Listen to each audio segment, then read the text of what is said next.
Well, the Gunners are gonna be playing in the Carabao Cup final, and they will be waiting for who wins between Man City and Newcastle. Smash like button, comment and share if you're watching us for the very first time. Endeavor to subscribe to this channel so as not miss out on stories that we do upload in here on a daily. To remember that this game of football was played at Stamford Bridge, and that was the first leg. Arsenal went ahead to obviously beat them by 3-2 in there, and they thought they would obviously come in here and obviously overturn it, but it was never possible because in the added minutes, Kai Havertz went ahead to obviously round the goalkeeper, that is Sanchez, and went ahead to put that ball into the back of the net, scoring, I think, his first goal ever since he really returned from injury. And Arsenal went ahead to finish aggregate 4-2, and they're into the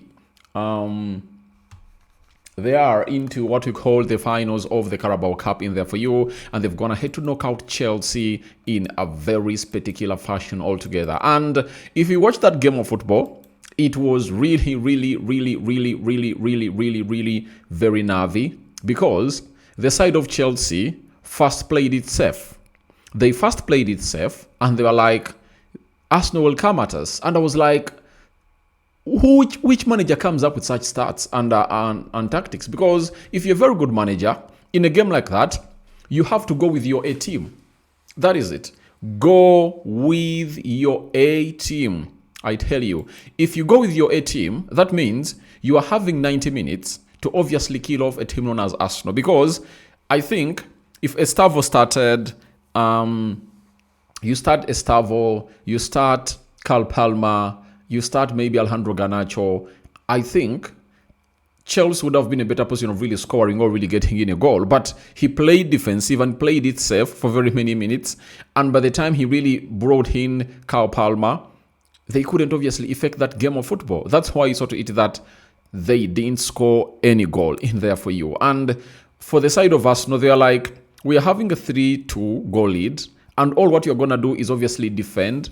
And we are one of the best teams in defending in the world. And Arsenal conceding a goal at Emirates, it's really very hard. And for your information, it's only Manchester United that has gone ahead to the Emirates and beaten Arsenal more than 2 goals. You get?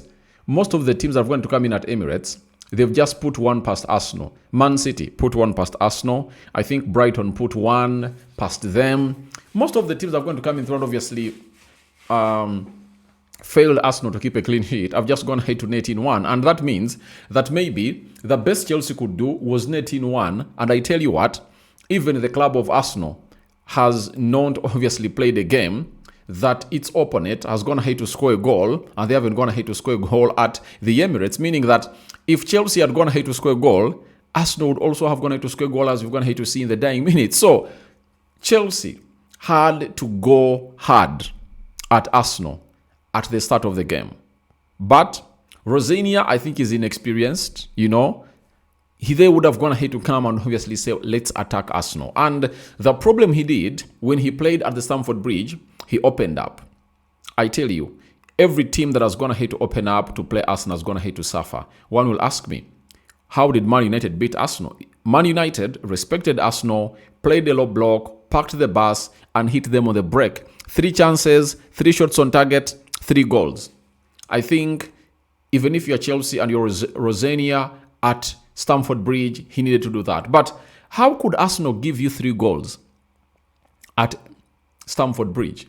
You get? And you expect, obviously, go ahead and obviously pull out a result at the side of the Emirates, So that's how the game of football really went down. Arsenal is through, and they've done what they're supposed to be doing. But my best player has been Ebelechi Eze. I must tell you, he has really looked good, and he has gone ahead to rock that midfield. And I think with that performance, he stands a chance to obviously start into the game that Arsenal is really going to be playing over the weekend. But remember, also Kai Havertz has been on target. But remember, the manager played him as a number 9. But remember also, Gabriel Jesus never got 8 minutes to play, meaning that the manager might start Gabriel Jesus in the game they're going to be playing against Sunderland. And I think Kai Havertz will obviously get into the moving nod in there for you. So how did this obviously happened. Let me read you the stats of this particular encounter, and then we call it a good night, because we don't have to talk about this game of football, as Arsenal really had almost everything positive on its side. 6 shots by Arsenal, 11 by Chelsea. 2 shots on target by Arsenal, 2 shots on target by Chelsea. 45% ball possession by Arsenal, 55% ball possession by the club of Chelsea.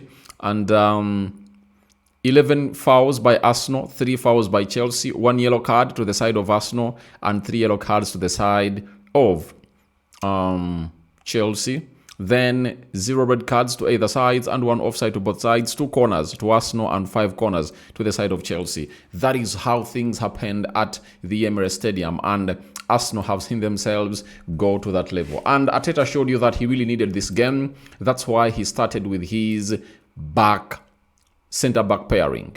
You get? It came in through, represented, and they kept a clean sheet again in there. And even the midfield, when you see Declan Rice and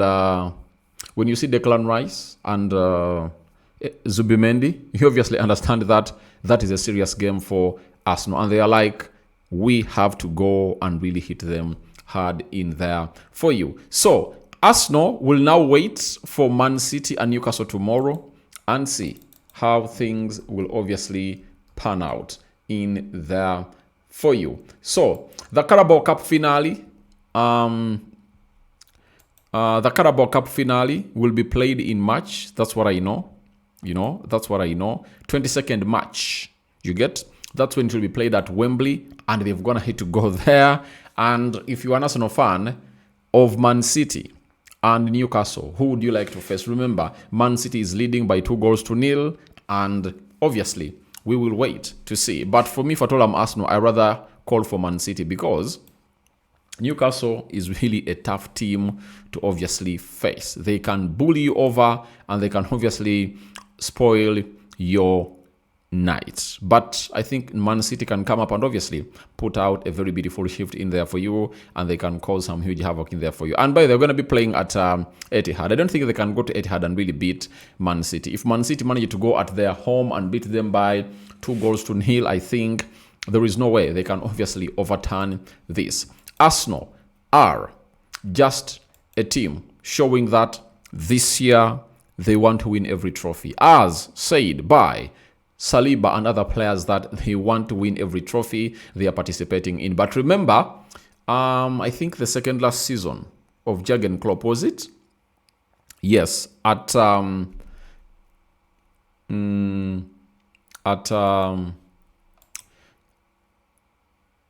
the second last season at Liverpool, he came up and obviously did the needful, and he was in 4 tournaments. He played in the Carabao Cup finale. He won it after beating Chelsea. And when it came to the Premier League, he lost it to Man City. When he lost to the Champions League, I think did he lose the final again? And also, he lost the Premier League. I think he won the FA Cup and Carabao Cup. He went in to win the weakest trophies in there for you. So this early win of Arsenal shouldn't excite you, first and foremost. That is it. If you take the trophy, you just have to look back at what what Liverpool went in through.